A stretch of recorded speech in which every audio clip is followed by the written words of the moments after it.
years ago, I had a deli that I like to frequent in the morning.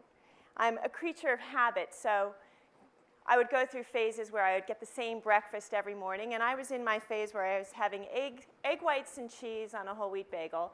And there was a deli that was right down the street from my office, very convenient. And so I would pop in every morning and order a bagel, order that sandwich.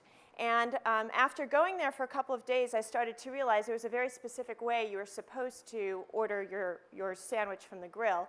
You went to the grill and ordered, and then you would step to the left and wait until the bagger got your order together, and you would tell them to confirm what your order was, and you would receive your order, and then you would step to the left again, and the woman at the cash register would say $2 or however much your order was. Okay, that was fine, so I would go in every morning and I would go through this routine, and the guy at the grill got to know me. So sometimes when I'd come in the morning, he'd see me walk in the door, and he would start my order even before I got to the front of the line. So that was pretty cool. And he'd call me up, and I'd go right to the bagger.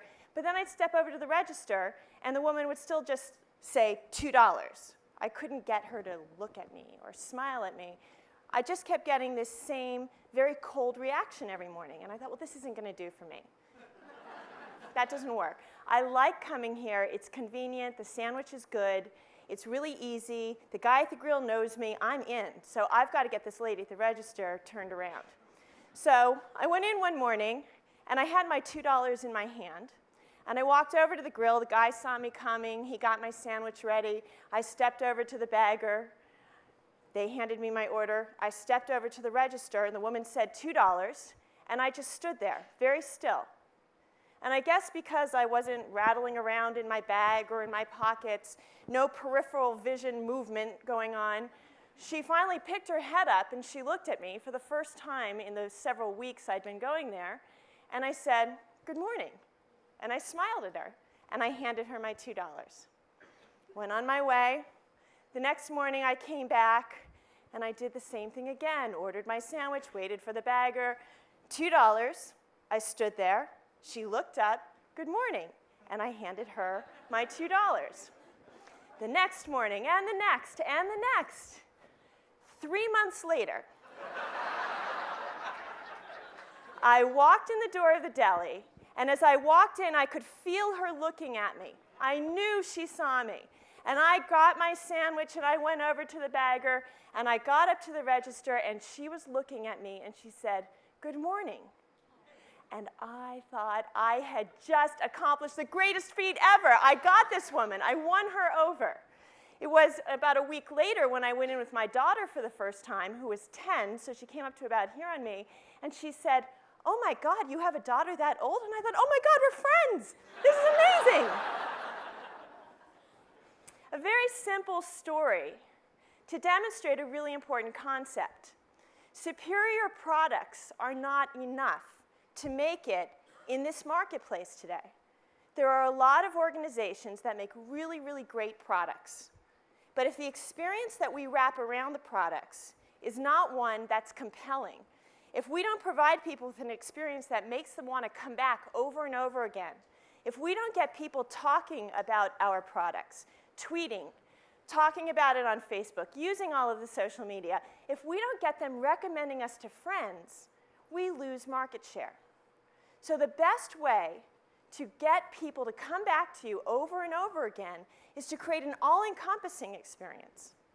I got into this field back in 1998 when I was a graduate student at, sorry, not Columbia, but NYU, Stern School of Business. Oh, good, I've got some friends here too.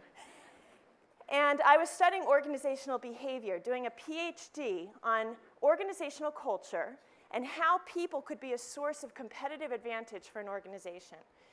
And at that same time, a restaurateur here in New York, Danny Meyer, was opening 2 new restaurants, 11 Madison Park and Tabla.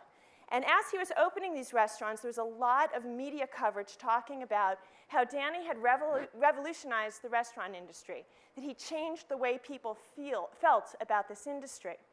And I found this really fascinating because I had been a patron in his restaurants, and I really felt like it was different to be a customer in one of Danny's restaurants. It had a warm feeling, and there was a consistency to the experience. Because it's one thing to create a great experience once, but he had 4 restaurants at that time, and to do it over and over again, I thought this guy must have the secret sauce. So I had the good fortune of bumping into him one day at one of his restaurants, and I asked him if I could come and talk to him about it. And I ended up taking on a research project for my dissertation looking at organizational culture as a source of advantage in the restaurant industry. How was this one person able to create this experience over and over again? And what I learned in doing my dissertation research, which took about 2.5 years, I worked in the restaurants, I did surveys and interviews, did everything I could to try to nail down what it was that he was doing, what were the underpinnings of this culture that he had created. And what I found was that it was all about who he hired, how he trained them, and then the work environment that he created for those employees. And I went back to my dissertation committee and I told them what I had just learned, and they said, duh. And I said, yeah, I know, it seems really obvious and intuitive. It's common sense that that's what you would do. But how many people actually do it? How many organizations focus internally in order to get a great, consistent experience externally? When we think about creating a culture in an organization, cultures are comprised of values and beliefs, traditions, the language that we use, the behaviors that we tolerate, the way we dress. These are all elements of culture, whether you're talking about national culture or ethnic culture or the culture of an organization. It doesn't matter, it's the same stuff. And when you look at organizations that are doing this really well, they're organizations that actively manage the forces that would modify their culture, the forces that would dictate who they are. They've got great leaders with vision, and then they focus in on how to create a team of people who can come together and create an amazing experience for the people who are using their products. This is something that applies so well in any industry. And when we think about Broadway, it applies particularly well here. To say that in a restaurant it's all about the food discounts everyone else who touches the customer experience. To say it's all about the food means that it's not about the people who maintain the restaurant, it's not about the people who serve at the bar, it's not about the front door, it's just about the food. And the same is true in Broadway. It's not just about the show. To say it's just about the show would mean that we're discounting the lawyers, the accountants, the stagehands, the ushers, the box office, the ticket masters, everyone who is impacting that experience of customers. Because the experience of being on Broadway is about having the full experience. From the moment you decide to go to Broadway until you purchase your tickets, until you arrive, the curtain goes up, and you leave the theater. It's the whole of the experience. So if we imagine what it would be like to have a Broadway community that has a culture of hospitality, a culture where the focus is on taking care of one another, the focus is on creating an amazing place to work where people want to be. What Danny Meyer has done is to focus first on the people. He said, first and foremost, of all of my stakeholders, I'm going to take care of my team first, and I want them taking care of each other. This is not about enabling bad behavior.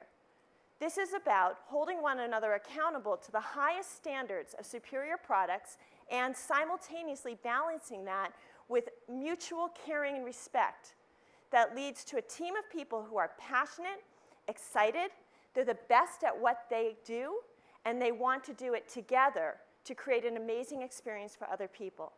When you assemble a group of people like that together, you get those rave reviews. You get people who recommend you to others, whatever your product is, whatever industry you're in. So the question I'm often asked is, well, how can I do that? How can I create that kind of a feeling in my organization? It starts with each one of us in the organization, whatever our role. Ideally, it starts at the top.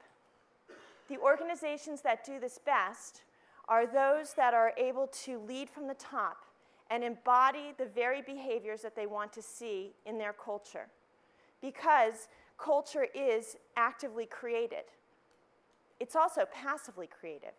You can have a culture happen to you, but that's not the kind of culture you want.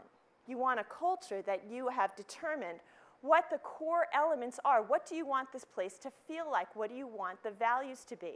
And when leaders engage in that process and set a vision, hire great people, and then lead by example, that is the best way to ultimately get a culture of hospitality where authentic, caring behaviors will prevail. The authenticity and the consistency are the hardest part. Great leaders inspire, not motivate, but inspire. Think about the difference between those two words. Motivation is an external reward or punishment. When you're motivated, it's either because there's a promotion or a raise in front of you, or there's a potential of losing your job. Those are forms of motivation at work. But inspiration comes from within. In fact, the root word of inspiration is the same as respiration, spirare, to breathe in, to take it in. And when great leaders can get the teams to take it in, they will embody authentic, caring behaviors toward others because they want to, not because they have to. It's not something you can mandate or delegate or train. It's about bringing out the best in people. And so that is why, ideally, this comes from leadership. But alternately, each one of us has the ability to impact our immediate environment, just like the lady at the deli. It might have taken me 3 months, but over time, chipping away at an iceberg with a spoon, I was able to break through and create a relationship that ultimately created a more satisfying way of doing business for me. So each one of us has that capacity. I was speaking with a nurse once who worked in a New York hospital, and she was telling me about how great her team was at this, that they really have a great culture on their team, and that that culture spills over to their patients. And she felt they provided an excellent patient experience. The problem, of course, was those other people in the other departments. They were the ones who really didn't have any of this hospitality going on. And she said, whenever we need something done, I always make sure that I ask my colleague John to call the other department and get that done for me, because if John calls, they'll do it. If anyone else calls, they won't do it. And I said, what does John have that you don't have? She couldn't answer that. But what John had was a relationship. He was taking care of the other team. When John called, he'd say, hey, how's it going? Oh, you guys busy today? Little empathy. You have a minute? Could you guys help us out? We've got a situation on our hands. Because he was willing to build that relationship, he ultimately got more done. He was more productive. He was more effective. Hospitality is not just about being nice. It's about building relationships with people in a way that you create a great feeling on your team. And when you create a great feeling on your team, you're going to attract more and more people to you, whether it's potential employees, customers, or other stakeholders who are great at what they do, who you want to be in your community doing business. And in that way, we can each impact the quality of the experience for the ultimate customer. It really comes down to each of us individually bringing our very best me to work each day. And that is the best that Broadway can be.